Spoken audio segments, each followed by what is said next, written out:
Islam itu agama yang pro ilmu, jadi cocok tidak cocok. Kalau itu satu potensi dibicarakan, sehingga setiap khitab kepada Nabi itu terusannya ada kata fa'in tawallau. Muhammad, kamu harus menerangkan Islam itu begini-begini. Tapi kalau mereka menolak ajaran kamu, jadi potensi nerima ya dibicarakan, potensi menolak ya dibicarakan. Nah, makanya ini saya beri supaya barokah ya, dapat barokahnya ulama dulu saya baca ya. Faidatun qala Ibnul Qayyim. Ibnul Qayyim itu muridnya Ibnu Taimiyah. Ta'ammal khitabal Qur'an tajid malikan lahu al-mulku kulluh wa lahu alhamdu kulluh. Azimmatul umuri kulliha biyadi wa masdaruha minhu wa mawriduha ilaihi. Mustawiyan alal arsy la takhfa alaihi khafiyah. Min aqtari mamlakatihi aliman bima fi nufusi abidihi. Muttali'an ala asrarihim wa ala niyatihim munfaridun bitadbiril malakah yasma'u wa yara wa yu'ti wa yamna wa yuthibu wa yu'aqib wa yukrim. Jadi begini maksudnya, khitab itu otoritas dari minal a'la ilal adna, dari yang lebih kuat ke yang lebih bawah, itu namanya khitab. Kemudian harusnya kita semua sebagai manusia itu sebenarnya orang yang tidak sah memberi khitab, memberi perintah. Karena kita sendiri tidak berstatus khalik, pencipta. Jadi misalnya gini, saya janji sama sampean besok datang ke saya, kamu tak kasih uang. Besok saja saya tidak mesti hidup. Jadi janji itu sudah salah, besok saja saya tidak mesti hidup. Kalaupun hidup saja uang saya terbakar atau dicuri orang.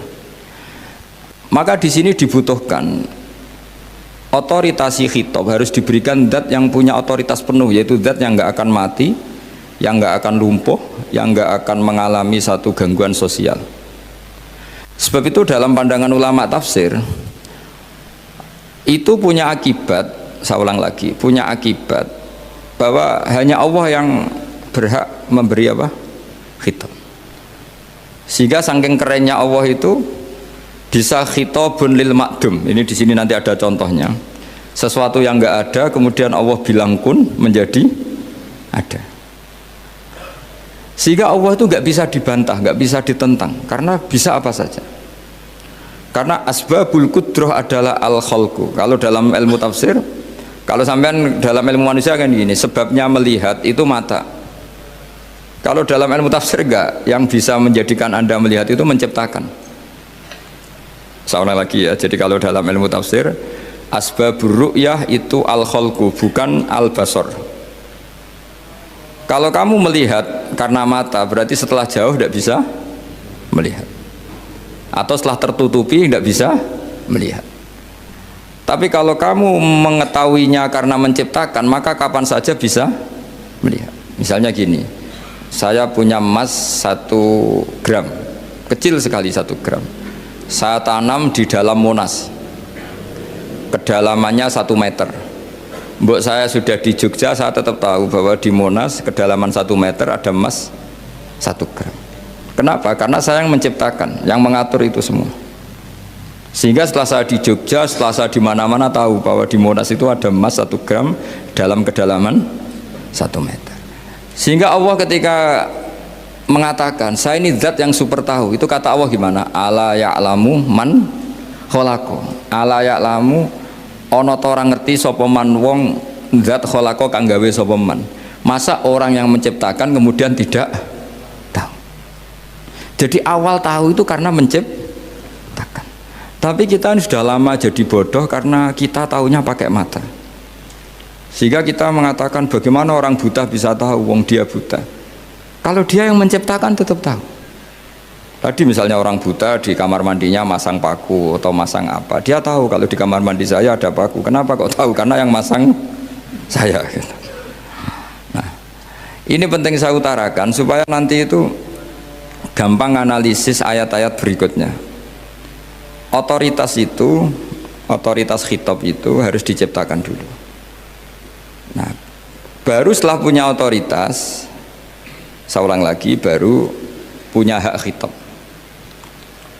Nah sekarang enggak, para raja, para presiden, para dosen, para kiai itu sering melancarkan khitab, sementara dia enggak menguasai apa yang akan terjadi. Makanya Allah mengkritik kabura maktan indallahi antaqulu ma la tafalun. Itu salah besar ketika kamu seakan-akan memegang otoritas pada sesuatu yang sebenarnya kamu tuh tidak pernah melakukan, tidak pernah ikut menciptakan. Misalnya cong kowe nak nurut aku sebenarnya mesti uripmu kepenak. Otoritas itu dari siapa coba? Urip kepenak ya di luar wilayah kita, kehidupan besok juga di luar wilayah kita. Sampai kita kalau mau ke kuburan itu panduannya Nabi gimana kalau berdoa? Apa? Assalamualaikum daro qaumim mukminin wa inna insyaallahu bikum lahikun. Salam untuk kalian semua dan kita insya Allah suatu saat akan bertemu, insya Allah. Padahal mati itu adalah satu keharusan. Tapi kalau yang di kuburan itu orang mukmin, kita tidak ketemu lagi sama mereka jika kita mati kafir, karena nanti tempatnya beda. Yang satu alamatnya surga, yang satu alamatnya neraka. Maka kata ulama, kata insya Allah di situ adalah kita masih berharap mati dengan status yang sama, sehingga bisa ketemu. Jadi itu artinya gini, di selain Allah itu bilang janji, bilang khitab itu nggak sah. Dulu kan Nabi Muhammad SAW itu saking yakinnya setiap problem itu ada malaikat Jibril datang, saking yakinnya. Suatu saat ada orang Yahudi tanya, Muhammad kalau kamu Nabi betul, beritahu kami tentang Dzulqarnain, beritahu kami tentang Ruh, beritahu kami tentang Luqman Al-Hakim. Nabi karena reputasi hariannya dipandu Jibril bilang, ya sudah besok datang lagi ke sini tak jawab. Ternyata Jibril nggak datang, padahal semua ditunggu lama nggak datang sampai ratusan. Padahal yang tanya orang Yahudi yang sukanya bully Nabi, lama nggak datang. Lama-lama protes, Jibril ini gimana, saya dalam keadaan tertekan malah tidak datang. Datang Jibril dengan tanda kutip nyalahkan. Yaitu ada ayat wala taqulanna li syai'in inni fa'ilun dzalika ghadan illa ayasha. Jangan katakan besok bisa melakukan sesuatu tanpa mensandarkan itu semua kepada kekuasaannya Allah Subhanahu wa taala. Akhirnya semenjak itu Nabi mensyariatkan kalau kamu janji harus mengatakan insya Allah.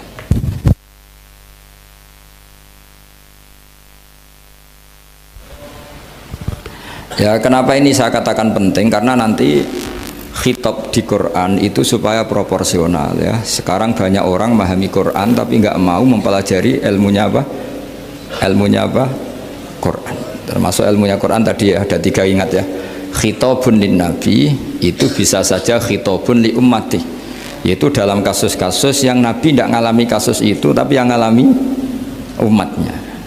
Nah, kenapa khitabnya tetap kepada Nabi? Karena yang bisa komunikasi dengan Allah itu hanya Nabi. Makanya bisa dilihat di ya ayyuhan nabiyyu itu mufrad mudzakkar.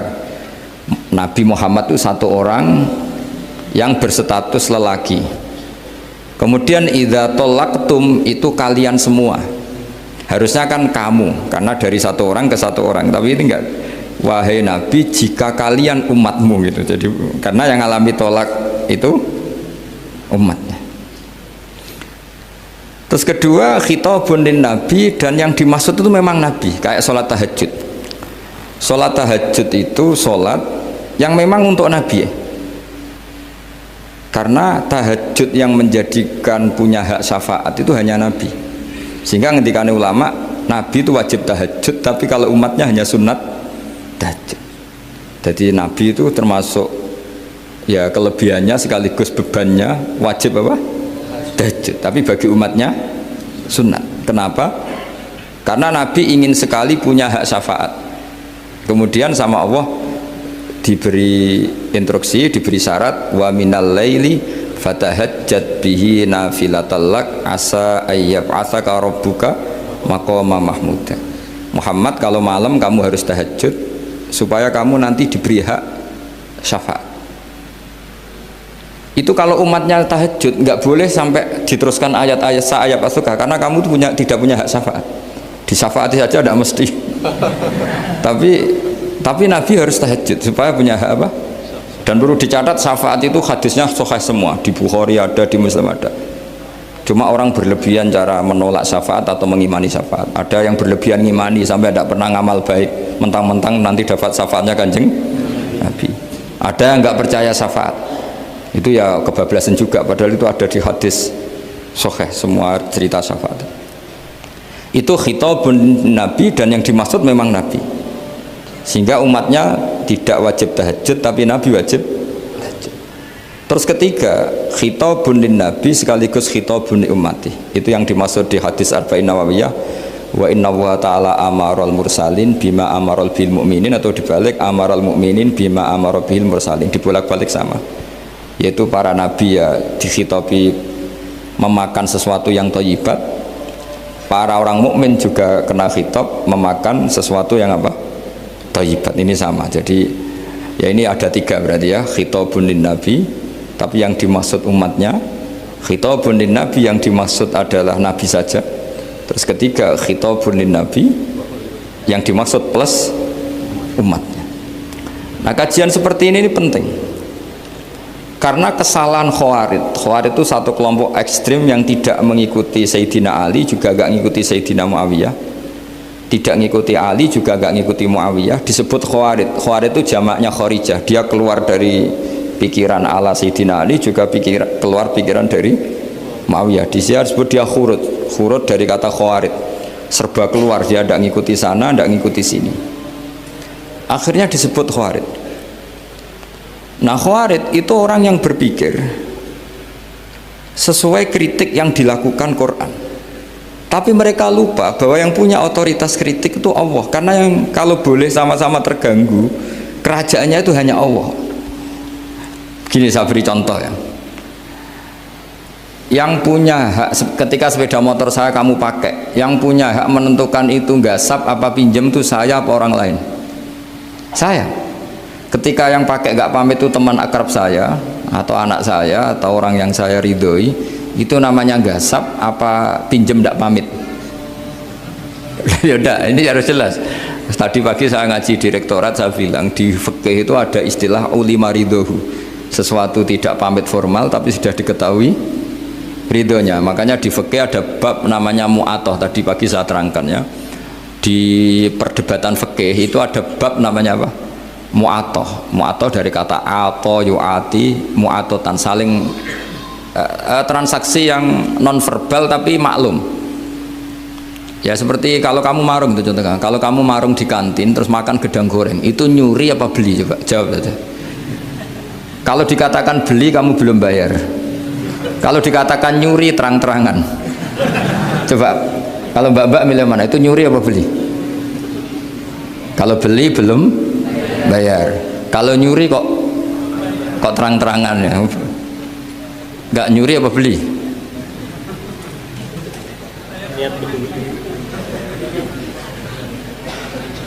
Jadi ada gedang goreng di warung, kamu datang langsung makan, ada kerupuk dimakan, ada telur asin dimakan, itu nyuri apa beli? Nah, itu kalau orang fikih dibabkan kitabul bai'il mu'atoh, akad beli lewat jalur mu'atoh. Menurut Imam Abu Hanifah seperti itu dikatakan beliau pakai dalil al-adat muhakamah, bahwa adat itu berposisi seperti hukum. Karena posisi di warung, maka ngambil di situ dianggap memulai akad jual beli.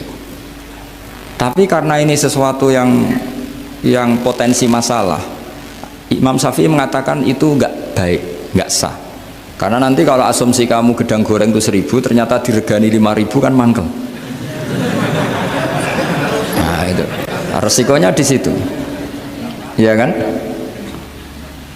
Tapi kalau misalnya itu dikatakan, makanya Imam Syafi'i mengatakan itu profesional. Itu namanya ghormu. Ketika Anda bayar 5.000, itu namanya tebusan kesalahan. Jadi Imam Syafi'i melihat itu tidak jual beli, tapi tebusan kesalahan. Sehingga kalau saya jadi hakim, misalnya pembeli bilang asumsi saya 1.000 Gus, terus kata baik, kata penjual enggak Gus, itu tak jual 5.000, saya harus memenangkan baik. Memenangkan siapa? Penjual. Karena penjual adalah pemilik gedang goreng itu, dan posisi yang makan adalah perusak barang orang lain. Gitu. Sehingga dimenangkan penjual, ya dimenangkan penjual. Kenapa dimenangkan? Karena cara berpikir fikih, karena dia yang punya otoritas itu, punya otoritas kepemilikan. Itu dalam fikih madzhab apa? Syafi'i. Nah, itu penting dalam analogi surga dan neraka. Orang Khawarij itu kalau ada orang dosa, itu dikatakan sudah tidak Islam lagi, dia sudah keluar dari Islam. Orang dosa itu wajib disiksa oleh Allah. Mereka bilangnya ya wajib. Dalam kelompok Islam itu ada kelompok namanya Khawarij, orang yang sangat ekstrim dalam berpikir. Dia mengkafirkan orang yang melakukan dosa apa? Besar, dihukumi kafir. Tapi pendapat ahli sunnah enggak, orang dosa besar ya dosa saja, tapi tidak usah dihukumi kafir. Kenapa? Cara berpikir ahli sunnah, surga neraka itu milik Allah. Kalau yang punya saja tidak apa-apa, ngapain ada yang ribet? Yang punya surga neraka itu Tuhan, dan Tuhan memanggil-manggil orang yang salah itu disuruh tobat, anibu ila rabbikum, wahai hambaku yang berlebihan, yang masih dosa, ayo kembali ke saya. Kapan saja kembali ke saya tak terima. Sehingga dalam madzhab ahli sunnah, otoritas khitab, otoritas kepemilikan yang berhak ya yang punya, orang lain itu nomor 2. Sehingga tadi kalau Anda bawa kayak motor saya dan Anda teman akrab saya, tidak pamit saya, kalau saya bilang itu nggak apa-apa ya nggak apa-apa, kalau saya bilang apa-apa ya apa, nggak penting orang lain. Sehingga ini wilayah yang agak sensitif, tapi ini ilmu, mau tidak mau kita harus dengar. Sehingga di fikih ada bab ulima ridhohu. Misalnya ada orang makan gedang goreng di warung terus ditangkap Pak polisi, wah ini pencurian, mesti bakulnya nggak terima, enggak pencurian, memang tak jual. Nah, yang kasus begini, ini yang kasus, ini mungkin kasusnya anak-anak yang masih kos atau masih mahasiswa. Warung kantin dijaga ibu-ibu. Ada anak makan lahap, dikira belinya cash. Setelah dimakan ternyata akadnya utang. Nah, itu pertanyaannya itu halal apa enggak? Karena asumsi baiknya monggo-monggo. Karena apa sudah mengkhayal nanti ada sekian uang cash didapatkan. Ternyata nyatet atau utang. Nah, kalau ngomong di depan, Bu saya mau makan di sini utang, kira-kira enggak boleh. Wah itu ada sekian PR, makanya saya sering muji orang-orang yang enggak alim. Enak-enak orang tuh orang enggak alim karena enggak kesulitan seperti ini. Kita sebagai peneliti fikih itu sering kesulitan. Nah sama Anda misalnya naik Grab atau naik taksi atau apa, ketika Anda naik itu posisinya enggak sap apa pinjem, dikatakan akad sewa belum bayar, dikatakan pinjem nanti harus bayar. Jadi ada sekian masail fikih yang jadi perdebatan. Nah, apapun itu nanti kata finalnya itu dia yang punya, yaitu supir taksinya atau baeknya, penjaga warung tadi. Nah, sehingga hukum itu bagi orang lain sudah tidak sah kecuali bagi yang punya. Nah di sini ini kelihatan benarnya madzhab ahli sunnah wal jamaah. Ahli sunnah mengatakan apapun salahnya seseorang setelah dia beragama Islam itu wilayahnya Allah. Kita tidak bisa berbuat apa-apa. Makanya ada ayat laisalaka minal amri syai'un aw yatuba alaihim aw yu'adzibah. Muhammad meskipun kamu kekasih saya, kamu tidak punya otoritas menentukan si A dimaafkan, si A disiksa. Otoritas itu hanya bagi saya kata Allah. Sehingga banyak orang yang Nabi kurang srek karena membunuh pamannya Hamzah malah dikasih tobat sama Allah, namanya Wahsy. Wahsy itu orang yang Nabi gak suka karena pernah membunuh Sayyid Hamzah di perang Uhud. Tapi sama Allah marah dikasih tobat. Sa'labah yang sering ibadah di masjid, sering iktikaf, saking seringnya ibadah itu sampai digelari hamamatul masjid, merpatinya masjid. Tapi na'udzubillah beliau malah berakhir dengan su'ul hati. Kita tidak pernah tahu. Kenapa begitu? Karena begini, wilayah yang absolut itu hanya milik Allah Subhanahu wa Ta'ala. Sehingga Nabi kalau ketemu Wahsy ya bilang iman kamu sudah saya terima, Islam kamu sudah saya terima, tapi saya ini manusia, tolong sembunyikan wajahmu dari saya, karena kalau saya ingat kamu itu mangkel karena ingat kamu pernah membunuh Hamzah. Tapi saya sebagai Nabi harus nerima iman kamu, karena Nabi itu gak boleh dendam. Tapi kalau mangkal-mangkal sedikit kayaknya agak boleh mungkin ya, mungkin itu ya. Tapi profesional, Nabi sebagai manusia nggak berkenan melihat Wahsy, tapi sebagai Nabi legowo terhadap imannya Wahsy. Tapi Allah sendiri yang ngendikan laisa laka minal amri syai'un aw yatuba. Coba orang munafik, kayak apa salahnya orang munafik? Tapi ketika Allah ngendikan tentang orang munafik gimana? Wa yu'adzibal munafiqina in sa'a aw yatuba. Allah bisa saja menyiksa orang munafik insya kalau berkehendak ya tuba, atau Allah mengasih tobat. Nah karena pendapat ahli sunnah itu lebih valid sesuai ayat-ayat Quran, maka yang diikuti mayoritas di dunia adalah mazhab ahli sunnah wal jamaah. Dan itu dimulai cara berpikir yang sederhana, yang berhak menentukan khitab ya yang punya, titik itu saja. Yang berhak menentukan khitab ya yang, lah tentu yang punya alam raya ini hanya Allah Subhanahu wa ta'ala. Makanya Allah mensifati dirinya Malik Yaumiddin, kita tidak bisa. Makanya bahaya ya, pikiran-pikiran kayak Khawarij itu bahaya. Sampai nggak usah tanya saya. Lalu Khawarij kalau di era modern siapa Gus? Anda provokator kalau tanya gitu. Ya itu tidak boleh provokator.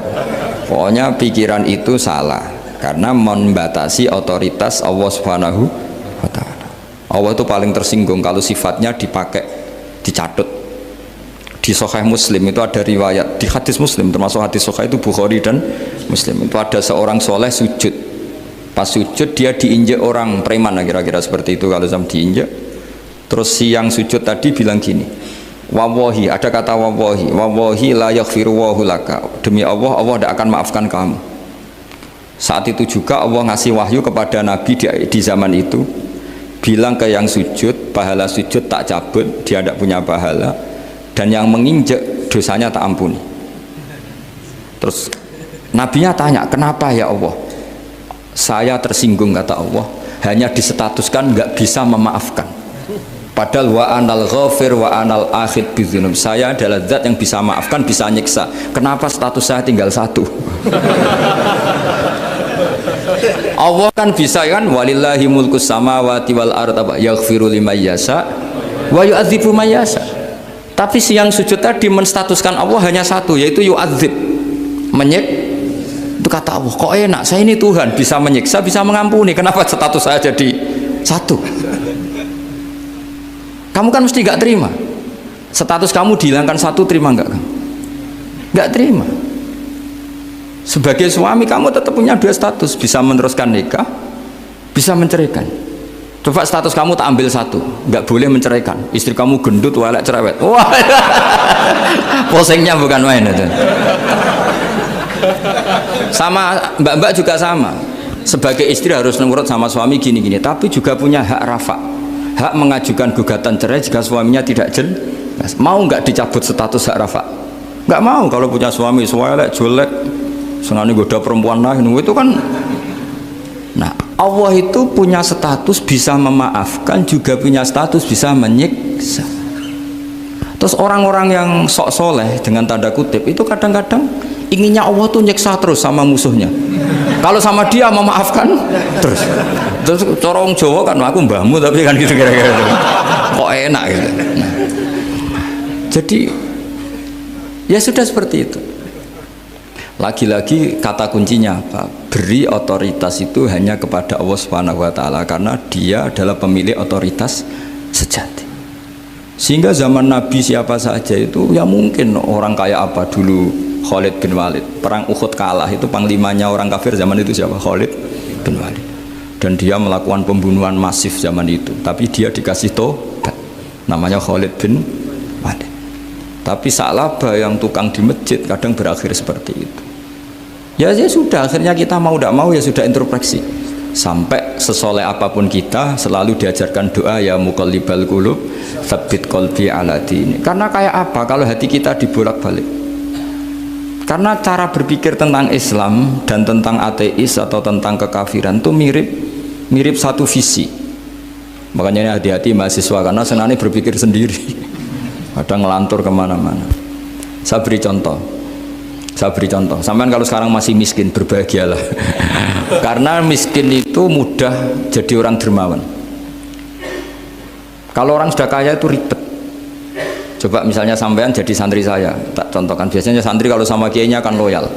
Kamu miskin punya ayam 2, tak minta 1 boleh enggak? Boleh, padahal itu 50%. Ya, terus punya uang 100.000, tak minta 50.000, kira-kira boleh enggak? Boleh, padahal itu 50%. Tapi kalau kamu kaya, punya uang 1 miliar, tak minta 500 juta, boleh enggak kira-kira? Padahal itu berapa? 50%. Gampang mana dermanya orang kaya sama orang miskin untuk mengamal 50. Itu mahasiswa yang masih miskin-miskin, uangnya hanya 100.000, nraktir temannya habis nggak masalah, padahal itu berarti 100%. Uangnya 50.000 diminta temannya dikasihkan semua, padahal itu aset satu-satunya. Nah, Sa'labah itu cara berpikir gitu sehingga Allah tersinggung. Saya beri contoh ya, Sa'labah itu singkat cerita kan kalau habis jamaah salam langsung lari pulang. Terus ditanya sama Nabi, kenapa kamu kesusu pulang gitu? Istri saya di rumah masih belum pakai baju karena gantian sama saya. Saking miskinnya tuh baju itu gantian. Sama nggak usah bayangkan lalu di rumah telanjang kayak apa, berarti kamu porno. Kamu porno berarti tidak boleh.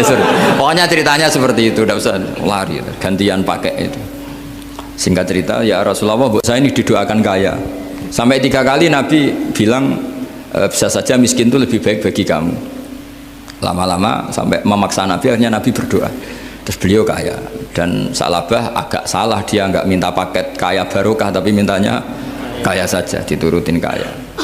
Pertama punya kambing di pegunungan ya, kalau di Arab itu kan kambing diletakkan di Jabalen, Mabinal Jabalen, di antara 2 lembah itu 40 sampai 80 sampai 4.000. Singkat cerita ketika 40 Nabi sudah memerintahkan sahabat diminta zakat. Berarti kalau 40 itu 1, kalau 80 kira-kira 2. Ya sudah gitu. Sebetulnya ketika 40 kalong 1 terkurangi 1 zakat itu kan ringan karena masih 39. Ya kayak tadi kamu punya uang 1 juta, jangan 1 juta, 500.000 sudah agak berat kamu. Tidak, gini saja, tak beri contoh betapa mudahnya dermawan bagi orang miskin. 1 juta itu kan zakatnya berapa? 25.000 ya. Rubul usyur kalau dalam bahasa Arab itu berapa?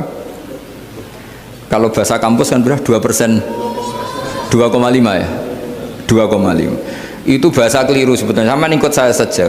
Saya itu berkali-kali saya pernah nggarap matematika, cepet-cepetan mbak pakar matematika itu mesti cepet saya.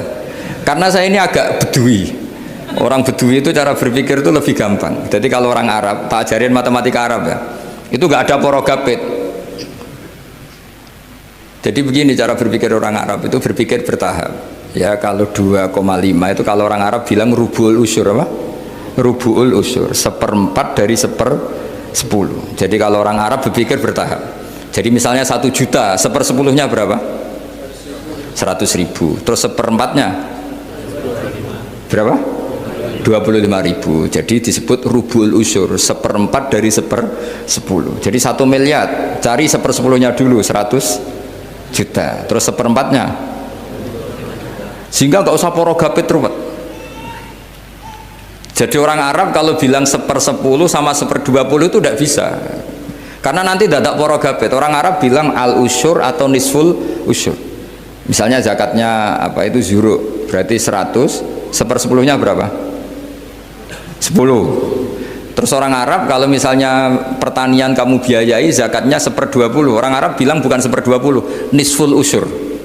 Berarti berapa? 100, usurnya 10, separuhnya 1/10, berarti 5. Lah 5 ini bahasa kamu apa? 1/20. Ya, bahasa orang kampus 5 kan 1/20. Kalau 10 1/10. Kalau orang Arab bilang apa? Usyur atau nisful, kan gampang gitu. Ya saya ulang lagi ya, berarti kalau 1/10-nya 1 juta, usurnya berapa? 100. Nisful usur 50. Ya, gampang mana matematika Arab sama matematika ini sama? Daripada sama nggak porogapet itu pusing saya lihat itu.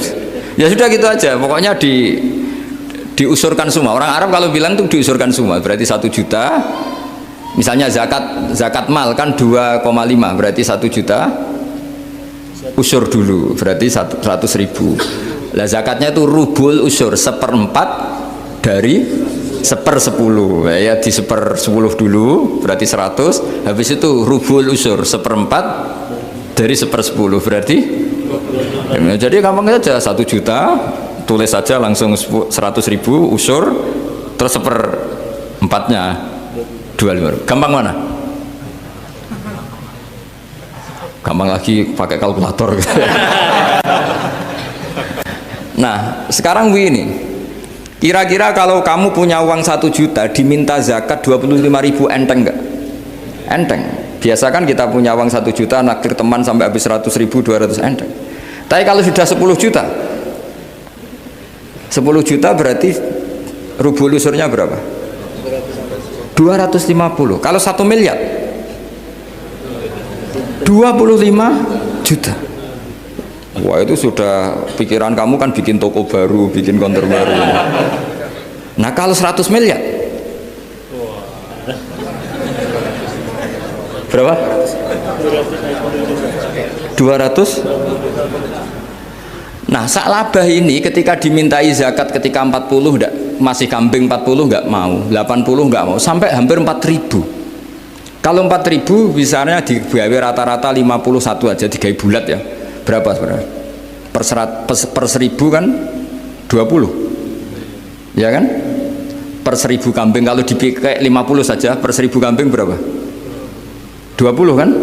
20. Kalau 4.000 80. Kira-kira itu misalnya dipakai 50, apalagi itu 40 lebih banyak lagi.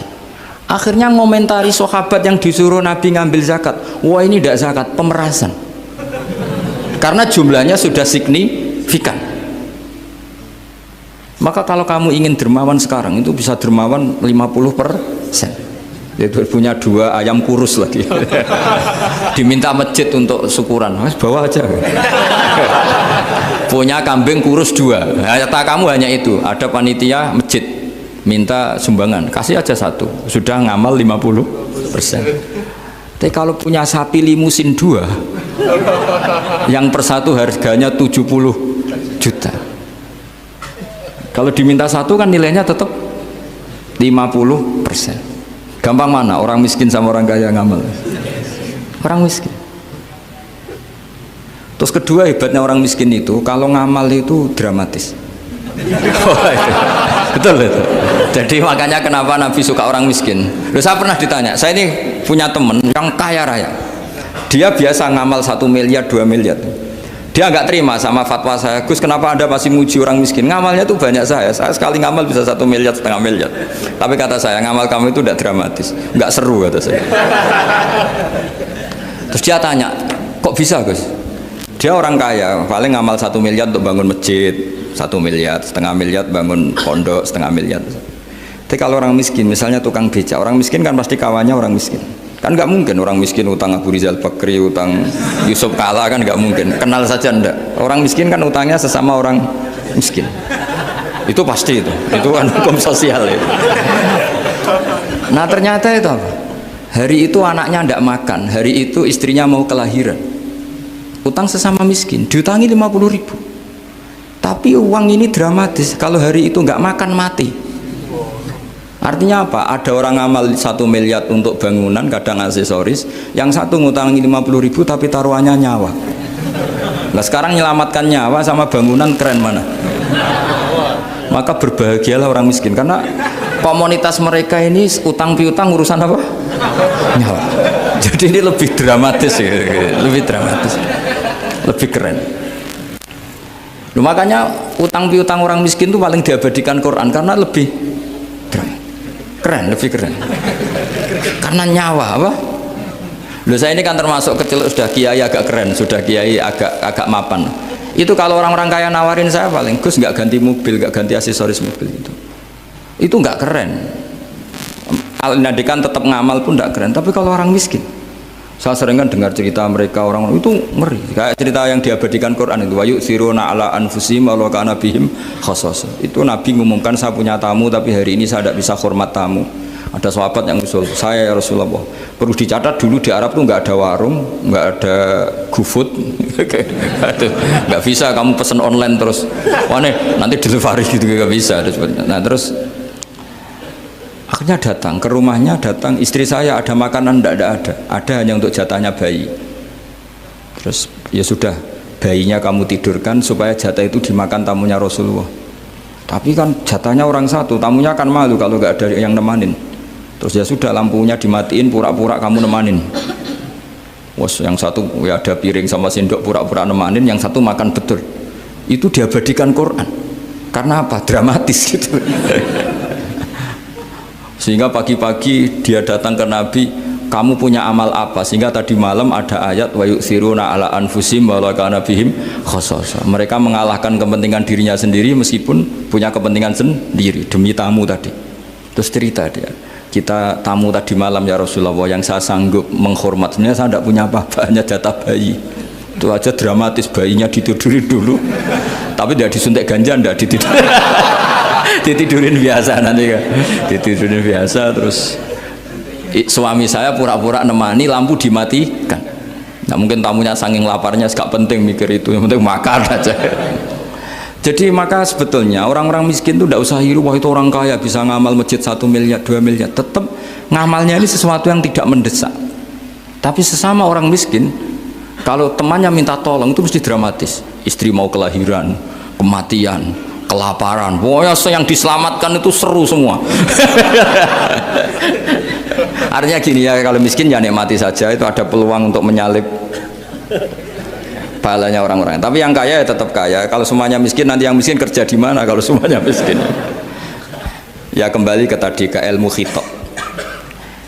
Kalau ini tidak dipelajari, maka orang khawarid ini megang otoritas. Tidak bisa. Mereka nggak menguasai pintu surga maupun pintu neraka, nggak bisa. Mereka dengan seenaknya, tobatnya orang yang pernah gini nggak diterima. Tidak bisa. Wilayah yang nerima tidak itu wilayahnya Allah Subhanahu wa Ta'ala.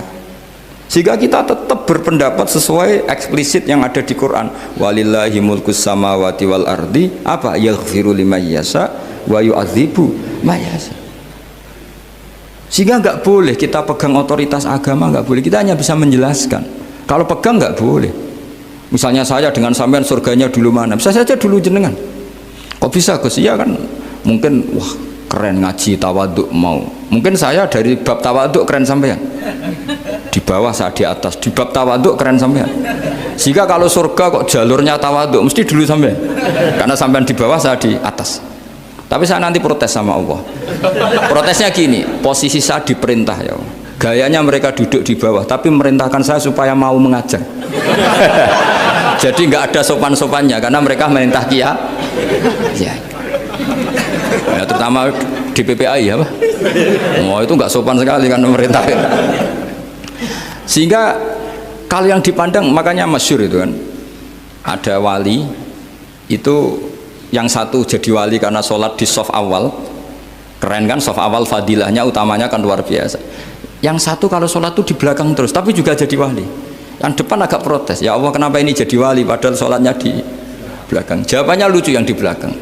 Kenapa? Saya itu malu, saya ini masih banyak dosa, banyak salah, kok di depan kok kayak suci sendirian. Jadi kalau kamu sowan sama raja atau sama kiai, yang paling depan itu kan yang kepedean, dia milih yang belakang jadi sopan, masih agak terlalu dekat gitu. Orang itu tidak pernah tahu, kadang-kadang Allah itu kita tidak pernah tahu. Andai kan boleh dibahasakan, kita tidak pernah tahu cara berpikir Tuhan. Jadi Allah itu zat yang mau, ya itu tadi otoritasnya penuh. Makanya saya pernah cerita di mana-mana, di kitab-kitab yang saya baca itu ada 2 orang yang ahli neraka, sudah di neraka.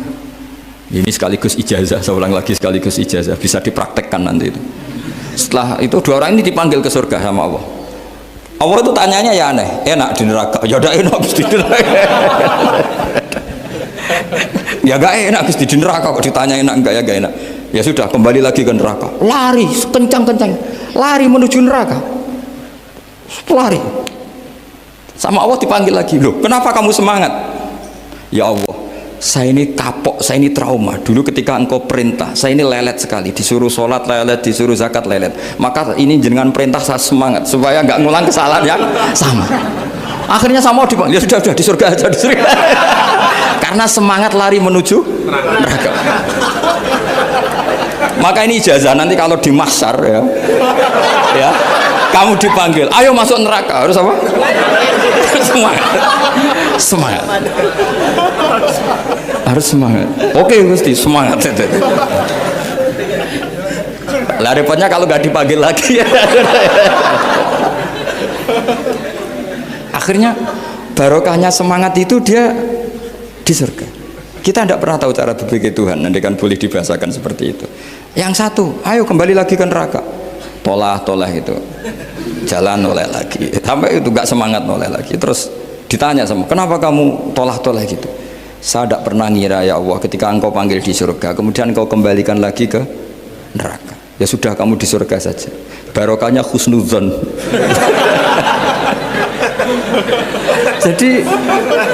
Jadi Tuhan itu unik.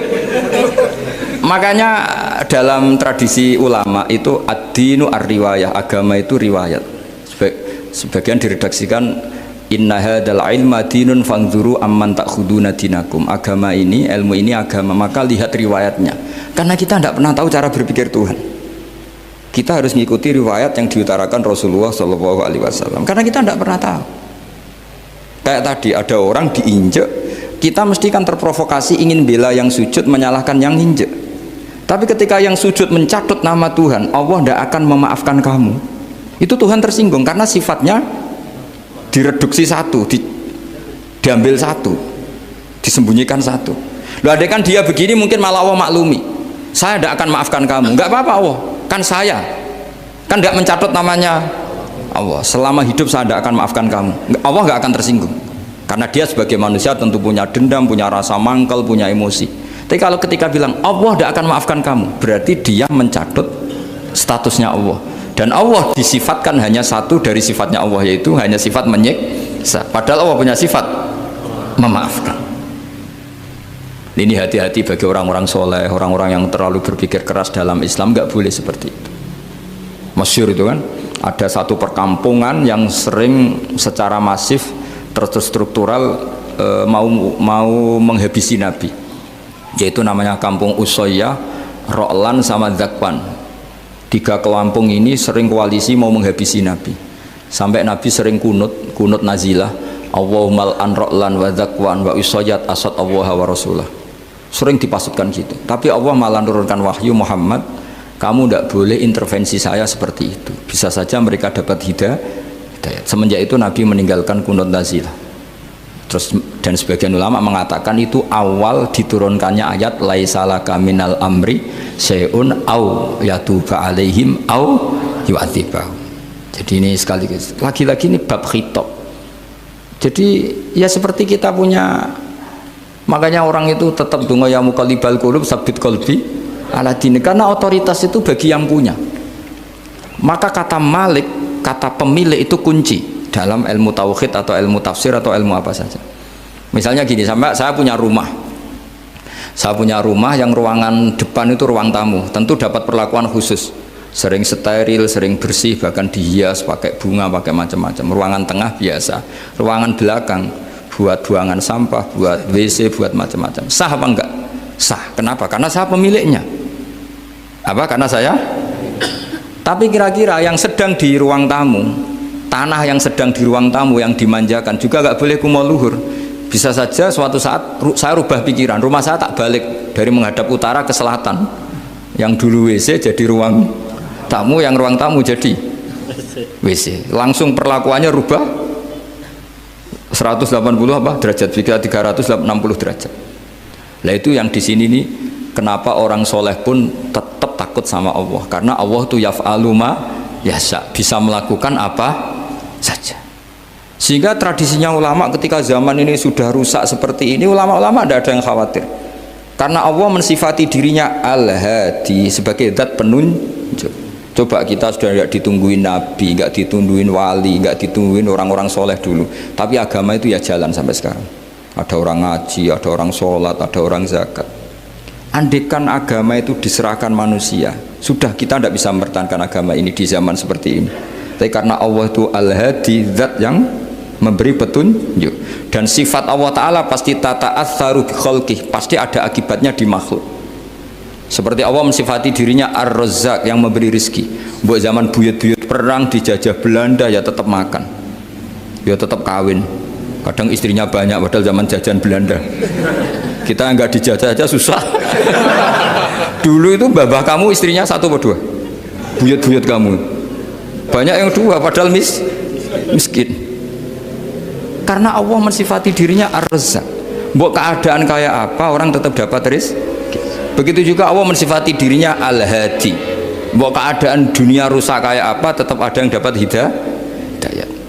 Jadi kamu tidak usah khawatir terhadap agama ini karena Allah mensifati dirinya apa?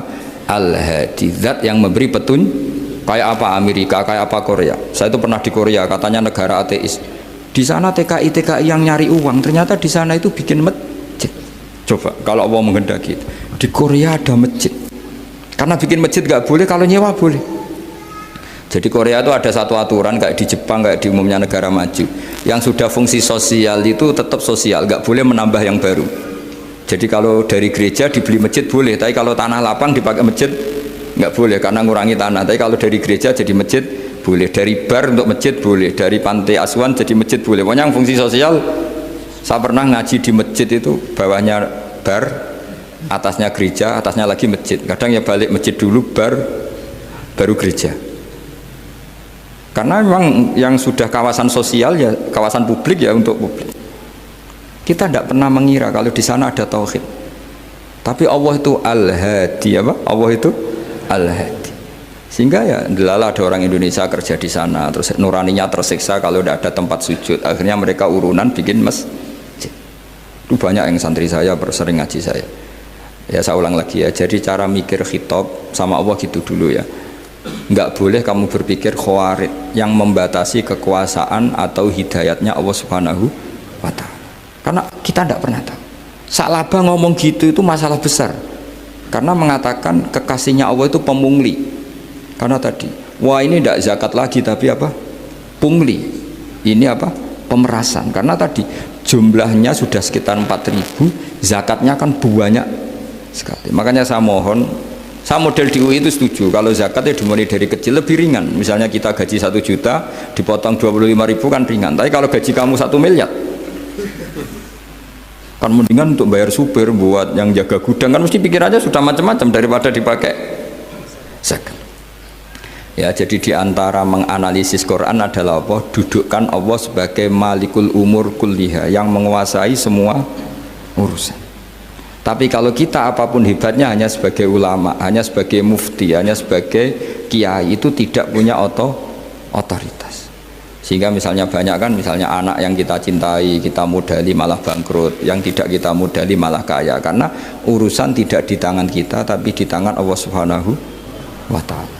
Masjid juga gitu, masjid yang dikelola secara sehat, ramai jamaahnya gini-gini, itu dikelola oleh manajemen. Ada masjid yang kelihatannya sepi, jamaahnya ya sedikit apa, tapi kadang-kadang diridhoni Allah. Kenapa? Karena masjid itu nggak menjadi problem sosial bagi komunitasnya. Saya beri contoh, masjid ramai tentu baik, nggak perlu saya ceritakan, karena masjid ramai itu ya mesti baik. Masjid yang banyak jamaahnya tentu baik, itu nggak usah dibicarakan. Tapi ada beberapa masjid yang sepi, tapi Allah itu suka. Kenapa? Karena lembaga agama itu nggak boleh mengganggu sistem sosial. Jadi kita tidak pernah tahu cara berpikir Nabi. Yaitu banyak kan sahabat habis sholat duhur ba'diyah di masjid, qobliyah di masjid. Apa kata Nabi? La taj'alu buyutakum kuburan, cung nak apik aja mbok entek-entekno ning masjid. Omam ya bagai keapian. Rumah kamu jangan jadikan kuburan. Jadi sholat sunatnya di masjid, ba'diyahnya di masjid. Pulang-pulang tanya, "Mah, makannya di mana?" Terus marah-marah karena kurang disediakan makanan. Kan lucu kan? Di masjid qobliyah, ba'diyah, pulang-pulang tanya apa? Makanan. Tersinggung lagi kalau belum disediakan. Akhirnya apa? Anak-anak kita yang kecil kenangan melihat bapaknya itu apa? Bapak itu orang yang kalau dari masjid tanya makanan dan marah kalau tidak kesampaian. Coba kalau kamu datang dari masjid sholat, kenangan anak kamu apa? Bapak itu orang yang kalau datang dari pergi sholat. Sehingga kenangan anak-anak kita ini melihat kita sholat sujud di rumah. Sehingga Nabi membahasakan apa? Jangan jadikan rumah kamu sebagai kuburan, kasih jatah sholat. Sehingga ulama mengatakan jamaah itu paling baik itu di masjid untuk jamaah fardu. Untuk sholat sunat beberapa malah sebaiknya di rumah. Sehingga saya ini sebagai kiai ya sering bingung. Bingungnya kadang ada orang terlalu overacting, ingin masjidnya ruame sehat. Yang satu enggak. Saya ini sering dipamiti, ya saya akhirnya bingung. Bingungnya ya barokahnya ngalim itu bingung, kalau nggak ngalim malah nggak bingung. Karena ya sudah harus gitu. Sampai tak beritahu ya. Nabi awal ngendikan itu ju'ilat lanal ardu kulluha masjidan. Semua tanah Allah itu hakikatnya masjid. Apalagi ini rumah kita. Anak kita biar menyaksikan saat kita sujud, saat kita baca Quran, saat kita ngaji. Kalau semua ini di masjid, kemudian Anda di rumah taunya makanan, menuntut ngopi, menuntut kenangan di keluarga kita kurang baik. Makanya Nabi membahasakan apa? La taj'alu buyutakum kuburon. Jangan jadikan rumah kamu sebagai kuburan. Apalagi ada pepatah lagi, al ummu madrasatul ula. Ibu adalah madrasah pertama.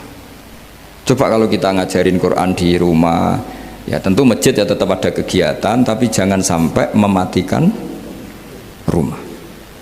Sehingga kita sebagai ulama itu ada masjid rame ya seneng, ada masjid setengah rame ya nggak apa-apa, asal efeknya menyebar ke masyarakat. Jadi ramenya masjid ya baik, tidak rame kalau yang rame ibadah di rumah-rumah juga baik. Maka dulu zaman Nabi Musa malah istilahnya waj'alu buyutakum qiblata wa aqimus sholat. Jadikan rumah kamu sebagai kiblat, sebagai tempat ibadah. Coba kenangannya Nabi kalau sholat malam itu di rumah apa di masjid? Di rumah. Sehingga Aisyah punya kenangan sampai hatta waromat kodamau, sehingga kakinya Nabi bengkak. Dan Nabi alami saja. Kamu kira Nabi sholat punya kayak anak-anak sekarang kan yang ada ruang sholat, ternyata hanya dipasang sajadah sama tasbih, nggak pernah dipakai. Kalau Nabi enggak, yang dipakai Sayyidah Aisyah itu ya tempat sholat. Sehingga kata Aisyah, Nabi itu sholat di tempat tidur saya. Kalau Nabi sedang berdiri, kakiku tak selonjorkan.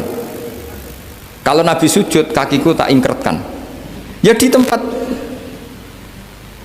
Sayyidah Aisyah tidur itu Nabi sholat. Pas berdiri kan berdirinya Nabi lama, Aisyah selonjor.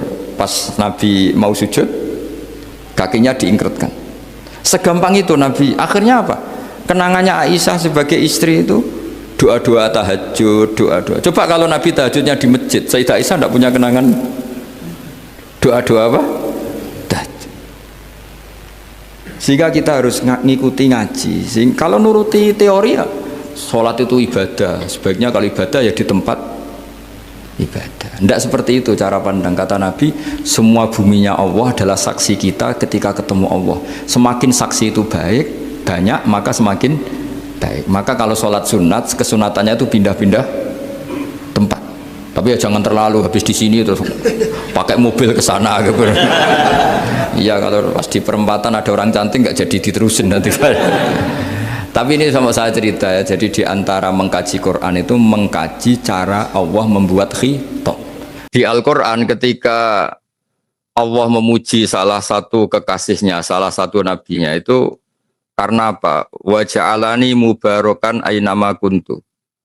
Saya di mana-mana itu memberkahi yang lain. Saya di mana-mana itu bikin positif bagi orang lain. Saya di mana-mana itu sangat berarti, sangat bermanfaat bagi orang lain.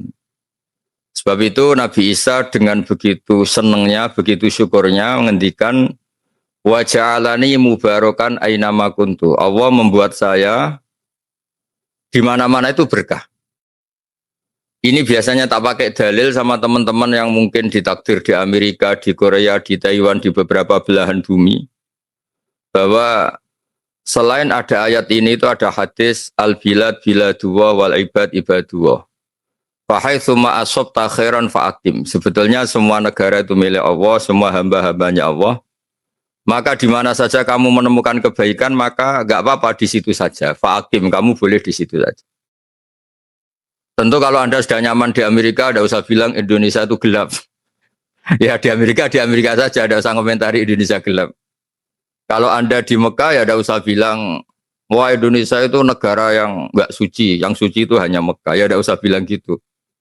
Begitu juga di beberapa negara yang Anda mungkin di Afrika, terus merasa, alhamdulillah di sini putih sendiri, ganteng sendiri. Tidak usah begitu. Tapi yang jelas, berkahnya para ulama, sebetulnya dari dulu Nabi itu wawasannya luas sampai tidak mengharuskan orang itu harus di Mekah di Madinah. Kata Nabi, Al bilad biladullah, semua negara itu hakikatnya milik Allah, semua belahan bumi milik Allah, wal ibad ibadullah, semua hamba, semua makhluk itu hamba Allah, entah dia muslim, kafir, orang soleh, fasik, semuanya itu hamba Allah. Fahaitsuma asabta khairan fa'akim. Kamu di mana saja ketemu kebaikan, maka kamu boleh diam di situ.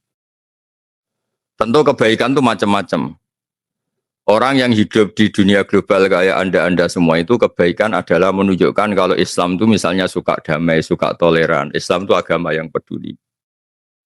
Sebab itu di An-Nisa 114, ya tolong dicatat, An-Nisa 114, itu ada ayat yang itu jadi pegangan seluruh komunitas muslim dunia. Ketika Anda mungkin rapat di PBB atau rapat-rapat konsultasi dunia tentang perdamaian, itu di Al-Quran itu jelas sekali. Di An-Nisa 114, Allah ngendikan, la khaira fi katsirin min najwahum illa man amara bi shadaqatin aw ma'rufin aw islahim bainan nas. Diskusi apapun itu tidak ada baiknya kalau tidak mengarah pada ya la khaira itu tidak, najwa itu diskusi atau presentasi ilmiah atau musyawarah atau rembukan. Mungkin kalau orang yang tidak jabat bilangnya cangkruan atau di mana saja. Diskusi apapun tidak ada baiknya. La khaira fi katsirin min najwahum illa man amara bi shadaqatin, kecuali orang-orang yang peduli secara sosial. Sedekah itu berinfak atau peduli secara sosial. Illa man amara bi shadaqatin aw ma'rufin, atau menggembar-gemborkan, mengumandangkan, mensyariatkan sesuatu yang ma'ruf, mudah dikenali. Mudah dikenali itu artinya lawan katanya mungkar. Mungkar itu sesuatu yang dilawan atau dianggap buruk oleh akal. Makanya disebut mungkar, diingkari. Kalau ma'ruf itu dimaklumi. Au islahim bainan nas. Allah tidak ngendikan bainal mukminin atau bainal muslimin. Allah ngendikan au islahim bainan nas. Semua kiat-kiat yang memperdamaikan antar manusia itu pasti diridhani Allah. Sebab itu dalam sejarah Islam paling monumental ada istilah Piagam Madinah, ada Sulhul Hudaybiyah, di mana Nabi demi kelangsungan hidup bersama pernah berdamai dengan kafir Quraisy. Nabi juga berdamai dengan orang-orang Yahudi Khaybar, Yahudi Bani Quraidah. Sebab itu damai itu enggak butuh alasan, yang butuh alasan itu perang. Saya ulang lagi, damai itu enggak butuh alasan karena itu fitrah manusia, yang butuh alasan itu perang. Sebab itu dibolehkannya perang di Islam itu nunggu lama sekian, ada kezaliman, ada kesewenang-wenangan, ada macam-macam baru dibolehkan perang dengan arti mempertahankan diri. Sebab itu ayat perang pertama turun itu istilahnya Allah, udzina lil ladzina yuqataluna bi annahum zulimu. Telah diberi izin, itu ada di surat Hajj, telah diberi izin orang mukmin melawan atau mempertahankan diri dengan perang karena bi annahum zulimu, karena mereka dizalimi. Ada ayat lagi, waqatilu fi sabilillah alladzina yuqatilunakum. Kamu boleh perang tapi dengan mereka yang merangi kalian. Jadi bolehnya perang itu nunggu ada alasan. Seperti kita dulu ngelawan kolonial, ngelawan penjajahan. Sebab itu Anda-anda yang di Amerika tidak usah khawatir kalau Islam itu misalnya dicitrakan sebagai ekstremis, sebagai yang penganut kekerasan. Tidak usah khawatir karena dalil-dalil bahwa kita suka damai itu jelas sekali dan tertulis secara jelas, secara eksplisit bahwa la khaira fi katsirin min najwahum illa man amara bi shadaqatin aw ma'rufin aw islahim bainan nas, itu di ayat 114 An-Nisa. Kemudian yang kitab Bukhari yang saya serahkan sama Pak Rois Surya itu sama teman-teman yang di Amerika itu jelas. Ya, mungkin kalau halaman di kitabnya beda itu Namratul Hadis, nomor hadis itu pasti sama, bisa dilihat 3231 ya, 3231.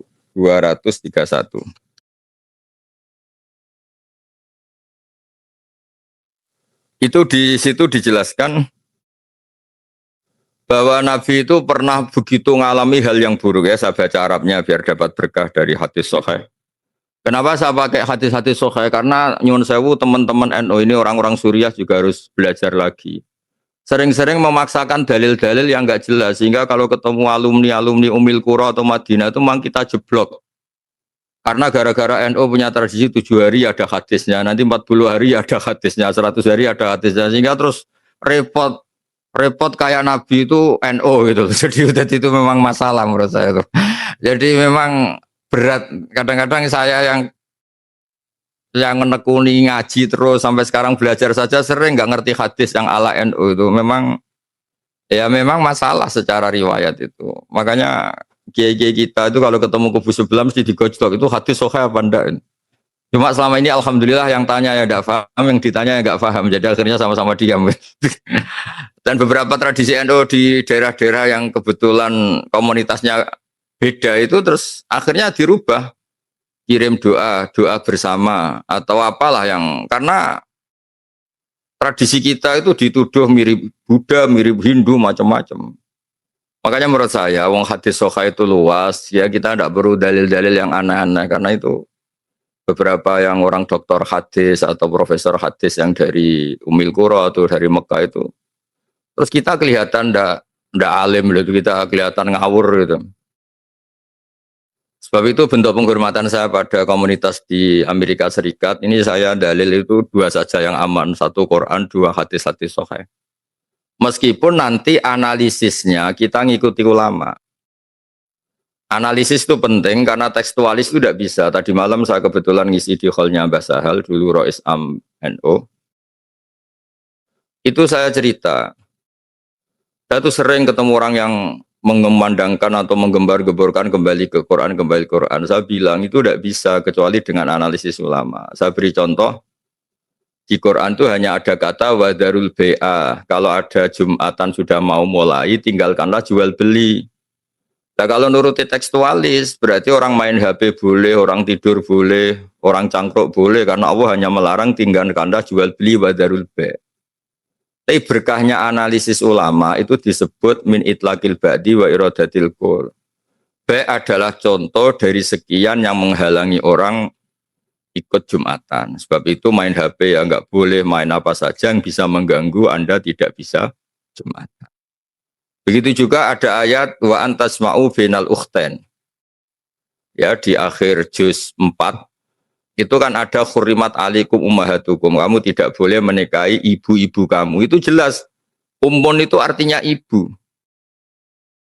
Tapi semua ulama ijma bahwa maknanya itu ummun itu ibu wa in alat. Ummun wa in alat. Jadi saya tidak boleh nikahi ibu saya dan ibunya ibu saya, ibunya mbah saya sampai Sayyidah Hawa. Begitu juga di Quran hanya ada kata misalnya wa banatukum, tidak boleh nikahi anak putri. Bintun itu anak putri.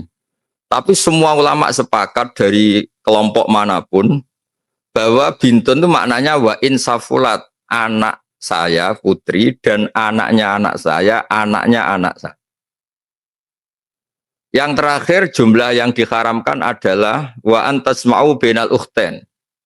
Berpoligami dengan misalnya nikahi istri dan mbaknya atau nikahi istri dan adiknya. Itu jelas di Quran hanya melarang sesuai teks atau dohirnya teks wa antasma'u bainal ukhtain. Menikahi poligami 2 bersaudara.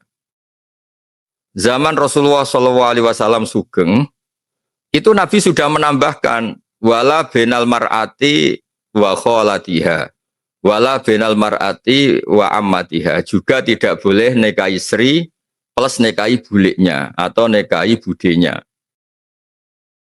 Kemudian di era ulama supaya orang itu gak salah paham, diberilah satu kaidah yang lebih komplit dalam pemahaman masyarakat, yaitu disebutkan tidak boleh berpoligami dengan 2 perempuan yang keduanya ada hubungan mahram. Jadi misalnya Sri kamu nikahi gak boleh bersamaan dengan itu nikahi saudara putrinya, saudarinya, atau buliknya, atau mbahnya, atau sama siapapun yang punya hubungan mahram.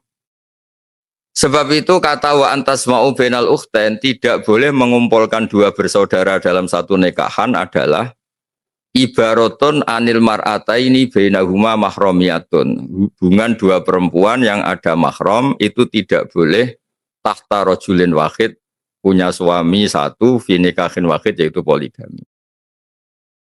Sebab itu menurut saya teman-teman yang di Amerika atau dimanapun yang Suriah ini harus mulai terus menggalakkan belajar hadis-hadis sahih yang pemaknanya itu ikut ulama. Nanti insya Allah tetap lengkap, tetap tidak usah khawatir lah. Misalnya istighosah di tradisi NU atau tahlil. Kata bapak saya itu kalau ada orang ngeritik tahlil itu kan ngeritiknya karena kita ini 7 hari 40 hari. Bagaimana orang bisa mengkritik pelafalan atau perafalan atau mengumandangkan kalimat thayyibah. Ketika tahlil itu melibatkan kalimat thayyibah sebetulnya kan ikut dalil umum saja bahwa kalimat thayyibah itu baik, dilafatkan kemana saja baik, di mana saja baik. Wong itu kalimat thayyibah, orang mau mati ya disunatkan baca kalimat thayyibah. Lalu gara-gara istilahnya 7 hari, 40 hari, kemudian kan terus dikritik kita. Mana hadisnya, wong Nabi ada ditahlili, sahabat juga ada yang tahlilan, kan terus kita kalah. Karena memang nggak pernah ada sahabat tahlilan gitu, karena sahabat tidak punya kartu NU gitu. Tapi kan repot. Tapi kalau cari dalil sahabat melafatkan kalimat thayyibah pasti gampang karena ya sahabat suka wiridan. Wong jelas di Quran uzkur wa dzikron katsira, kamu nyebut Allah dzikron katsira, nyebut yang sering, yang banyak. Tapi kelirunya kita ngistilahkan itu 7 hari 40 hari akhirnya lah kebetulan kiai kita nyari dalil yang 7 hari 40 hari. Nyari dalil-dalil wah 7 hari itu roh sedang begini, kalau 40 hari sedang gini, 100 hari sedang gini. Itu kan otoritas maghibat, sesuatu yang kita tidak tahu, itu butuh hadis sahih. Nah itu kan terus seneng kubu sebelah nyerang kita. Dianggap goblok lah, dianggap macam-macam. Sebetulnya kalau dianggap nggak apa-apa, kalau kebetulan kita ada goblok lah, yang repot itu dianggap kebetulan kita ya keliru betul, itu saja kan masalah kan, itu kan masalah besar itu. Coba ikutkan saja kaidah umum misalnya uzkur wa dzikron katsira. Kenapa kalau wiridan NU la ilaha illallah kok 100? Ya kalau 100 kan pasti dzikron katsira, itu pasti banyak itu. Kenapa tidak 2 saja misalnya? Ya kalau 2 kayaknya diperdebatkan itu sudah banyak apa belum, kan lebih rasional. Yang disepakati banyak ya kita misalnya nyebut la ilaha illallah 10 kali, 100 kali. Pasti orang sepakat itu dzikron katsira. Nah, kenapa ada 2 kali saja? Itu diperdebatkan itu banyak apa belum kalau 2 gitu. Daripada kita nyari dalil-dalil yang macam-macam tadi. Nah, meskipun saya di NU, entah saya sendiri nggak tahu saya ini kultural apa-apa, yang jelas itu konstitusi saya itu bahwa orang alim itu harus hentikan ilmu dan kitmanul ilmi itu haram, menyembunyikan ilmu itu haram. Terus kemudian saya beri contoh lagi di kitabnya Said Muhammad Abu Abul Farad. Ya ini saya tidak cerita halaman-halamannya, yang pokok tadi 2 kitab saja. Nanti kalau cerita terus halaman-halamannya atau kitabnya yang di Amerika bingung loh, karena nanti Suriahnya belajar terus malah nggak jadi bisnis, malah jadi roi Suriah betulan nanti. Begini. Hadis-hadis tentang jumlah kalimat thayyibah yang banyak itu rata-rata dhaif. Kalau itu diharuskan dan dinisbatkan ke Nabi. Tapi kalau tidak dinisbatkan ke Nabi, tapi karena kreasinya ulama atas nama masyarib, masyarib itu rasa kangen sama Allah sehingga nyebut Allah sering. Itu kan menjadi kaidah umum secara psikologi. Man ahabba syai'an aktsara dzikrah. Orang yang suka sesuatu pasti sering menyebut itu. Karena kita mencintai Allah, maka kita sering nyebut Allah. Kita mencintai Rasulullah, maka sering nyebut Rasul. Tapi tetap saja kamu tidak usah bilang bahwa jumlah-jumlah besar itu dari Nabi. Resikonya begini misalnya ya. Misalnya Rois Suriah Amerika Serikat berfatwa, orang itu kalau la ilaha illallah 100 kali, maka pasti masuk surga, ditambahi 100 kali. Nanti repot, orang yang mau mati kebetulan baca la ilaha illallah 3 kali. Wah ini belum surga karena jumlahnya belum cukup, kuotanya belum cukup, kan hadisnya 100 kali, itu kan bahaya sekali itu. Makanya hadis yang sahih hanya mangqala la ilaha illallah dakhalal jannah, jumlahnya hanya sekali. Kamu tidak usah sok-sokan soleh terus hadisnya digenti 100 kali, 200 kali. Nanti repotnya kalau ada orang meninggal kebetulan baca baru 50 kali. Wah ini tidak ahli surga karena kuotanya tidak cukup. Wong hadisnya 100. Nah jumlah-jumlah besar itu rata-rata masalah secara riwayat, secara disiplin ilmu hadis. Di semua teks Bukhari Muslim, di semua hadis-hadis hanya mangqala la ilaha illallah dakhalal jannah. Maka akhiru kalami la ilaha illallah dakhalal jannah, tidak menyebut jumlah. Lah nanti kalau kita wiridan dan kebetulan kiainya itu suka tahlilan, lamanya enggak ampun minta ampun.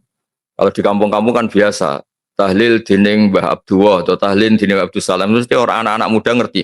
Waduh, suwi itu mesti lama itu. Tapi lamanya ini kita carikan dalil, yaitu tadi man ahabba syai'an aktsaru dzikrah. Orang yang suka sesuatu pasti sering nyebut. Misalnya Anda hidup di Amerika, mungkin ibu-ibu mencintai satu hal tertentu yang baru terkenal. Pasti ya sering nyebut itu. Anak-anak muda baru suka apa, ya sering nyebut itu.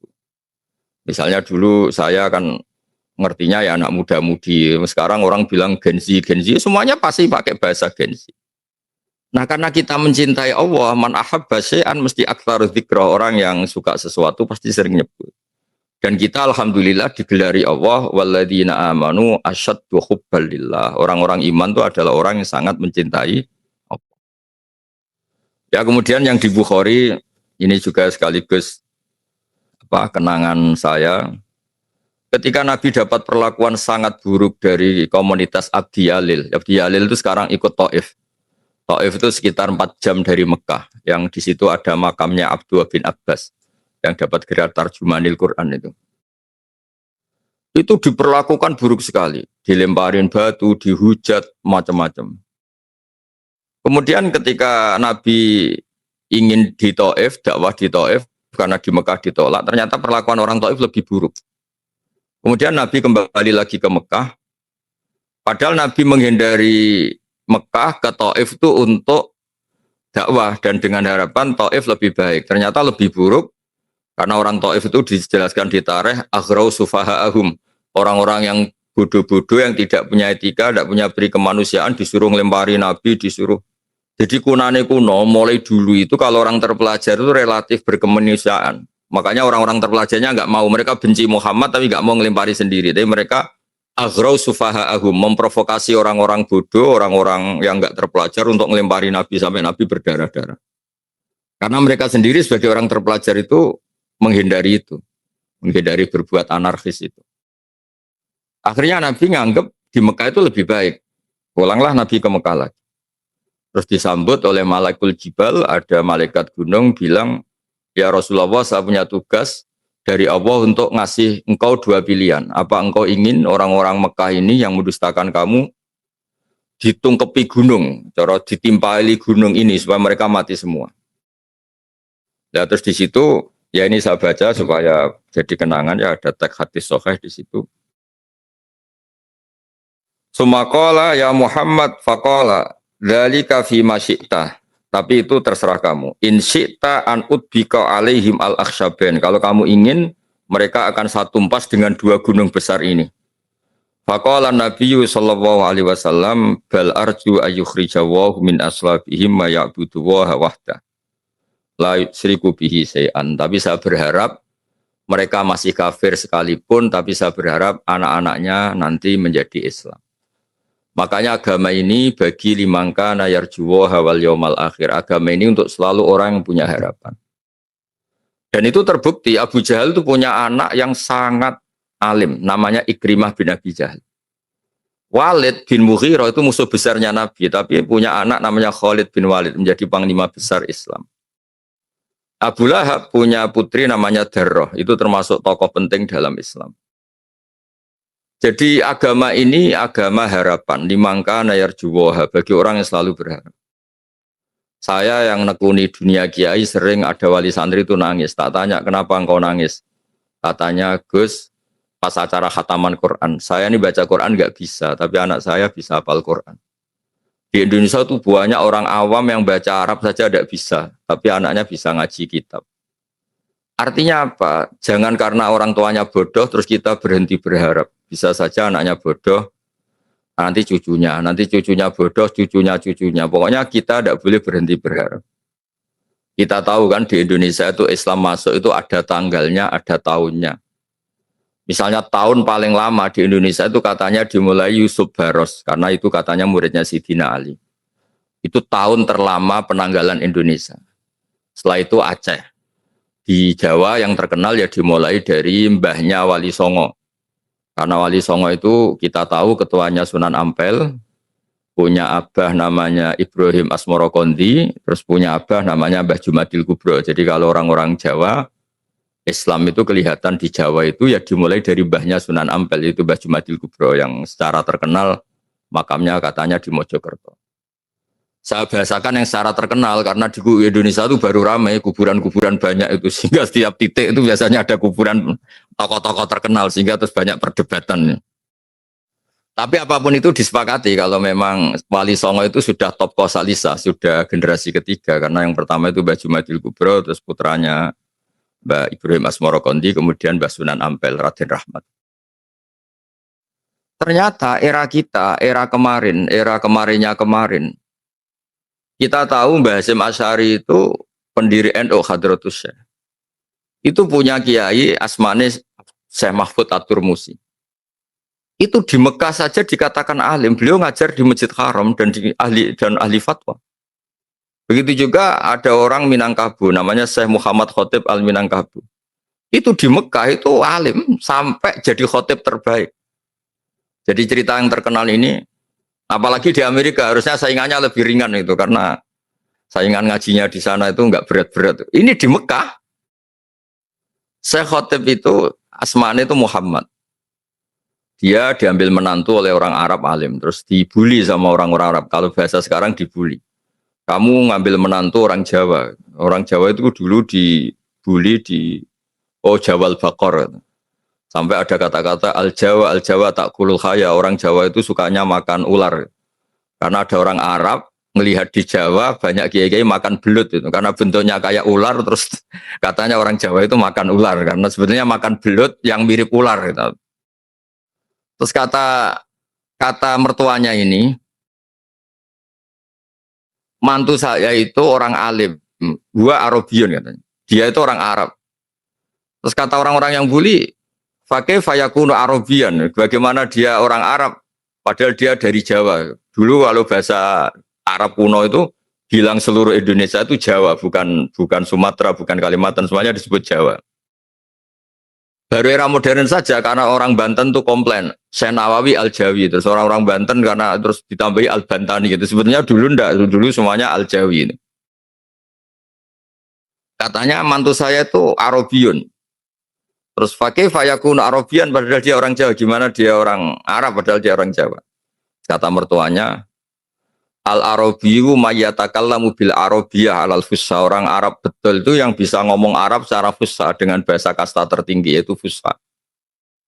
Terus kalau nggak percaya suruh khutbah dadakan. Walhasil tidak dikasih tahu, tidak dikonfirmasi. Beliau pas Jumatan ya kayak umumnya orang Jumatan nggak diberitahu, langsung disuruh khutbah. Tapi Fajaa bil asbil ujab, dia khutbah itu sangat menarik dengan bahasa Arab tertinggi kastanya. Kalau menurut ukuran sastra Arab itu ngendikan yang kasta Arabnya itu terbaik. Sampai digelari Muhammad Khotib Al-Minangkabau. Al-Khotib itu yang ahli khutbah. Artinya apa? Baru kemarin kita katanya banyak cerita, era Brawijaya V baru kita Islam. Tapi era-era itu sudah yang terbaik kita. Ada Syekh Khotib Minangkabau, ada Syekh Nawawi Al-Bantani, ada Syekh Mahfud At-Turmusi. Era modern ada Mbah Maimun, ada Mbah Sahal. Betapa berkahnya agama ini. Karena apa? Enggak berhenti berharap. Mungkin nenek moyangnya orang-orang alim itu ya umumnya orang Jawa. Bisa dibayangkan. Wong saya saja masih menangi kalau di kampung-kampung tertinggal itu orang lewat pohon besar, amit bah, amit, putune jenengan badhe liwat. Itu karena masih nganggep itu memang bertuan itu, sehingga terus kita dikritik kayak kita syirik kayak karena takut pohon besar, takut macam-macam. Tapi berkahnya berharap kita terus ngajar lewat pendidikan pesantren, lewat kuliah, lewat peradaban yang baik. Alhamdulillah kita sekarang keren. Jumlah orang haji terbanyak, kita muslim mayoritas dengan kualitas yang baik. Bahkan di negara Amerika saja tetap jadi kiai, itu kan luar biasa. Jadi ini prestasi-prestasi yang harus kita syukuri. Seperti ngaji ini, agama ini limangka nayarjuwa hawal yaumal akhir. Agama ini selalu bagi yang punya harapan. Makanya andekan ya, Indonesia kok masih gelap ya, kita tetap berharap lebih baik. Apalagi faktanya tidak gelap ya, biasa aja. Kalau ada ujian kan ya semua negara punya ujian. Nabi ketika ada orang-orang kafir yang melawan beliau, ingin bunuh beliau, ketika orang itu mau dibunuh malaikat, kata Nabi, saya tetap berharap dari anak turun mereka, keturunan mereka jadi orang-orang yang menyembah. Dan harapannya Nabi benar. Abu Jahal baru era anak, Ikrimah sudah Islam. Abu Lahab era anak, Darrah sudah Islam. Walid bin Mughirah, musuh besarnya Nabi, punya anak Khalid. Dan alhamdulillah juga di belahan dunia juga gitu. Kita contoh paling gampang yang di Indonesia. Sejarah menulis misalnya di Jawa, penanggalan masif Islam itu kan era Brawijaya V. Kalau di penanggalan paling tua, paling banter ya memang Syekh Yusuf Baros itu yang sebagian sejarawan nulis itu mulai Sayyidina Ali. Nggih, ngoten mungkin ada 1-2 pertanyaan atau ungkapan karena saya juga ingin mendengar, bukan mendengar problem ya, mendengar cerita-cerita di Amerika. Kalau Anda cerita problem itu berarti pecundang karena ya khasnya orang berjuang itu ada problem. Ya biasa aja kalau ada problem, memang dunia ini liyabluwakum ayyukum ahsanu amala. Jadi ada hidup ya ada ujian. Lucu kalau sama cerita berkeluarga ada problem. Ya itu aneh itu. Kalau kita kan sudah nekuni Islam sudah mulai kecil ya, namanya hidup ya ada tantangan. Jangan bahasakan problem. Gini gue saya di Amerika ngalamin gini, tapi hindari bahasa problem. Nanti kalau jadi problem betul malah repot. Ya jadi memang aturannya gitu. Tabarakalladzi biyadihil mulku wa huwa ala kulli syai'in qadir alladzi khalaqal mauta wal hayata liyabluwakum ayyukum ahsanu amal. Jadi saya itu pengalaman jadi kiai yang paling saya kenang tadi, saya berkali-kali cerita itu. Ada perempuan yang kebetulan tidak cantik, miskin lagi, terus lapor saya, Gus, doain saya kaya, saya ini bosan miskin, suami saya pengangguran miskin. Terus saya jawab, kalau doa saya mustajab, kamu siap? Siap gimana Gus? Kalau sudah kaya, paling yang diganti itu rumah jadi lebih baik, mobil lebih baik. Lama-lama suami kamu evaluasi ganti istri ya. Wah sudah Gus kalau gitu miskin aja. Karena nggak mungkin rumah baik, mobilnya baik, kemudian penumpangnya Anda, pasti nyari penumpang baru. Kemungkinannya 2, diganti atau ditambah. Ya sudah Gus miskin aja. Jadi artinya kan ya sama-sama ada ujian. Miskin ya ada ujian, kaya ya ada ujian. Gitu. Jadi ya sama lah, Anda kalau punya suami di rumah terus kuper. Kalau keluar terus rawan direbut orang, itu kan sudah sunatullah. Itu sudah gak usah bilang problem. Ya iya gitu. Kalau terlalu lunak dianggap gak punya berpendirian. Kalau terlalu keras dianggap ekstrim kanan. Kalau gak punya sikap katanya gak jelas. Ya jadi sudah nanti monggo kalau jenengan cerita-cerita yang gampang-gampang lah yang asik ya. Nggih, ngoten. Assalamualaikum warahmatullahi wabarakatuh.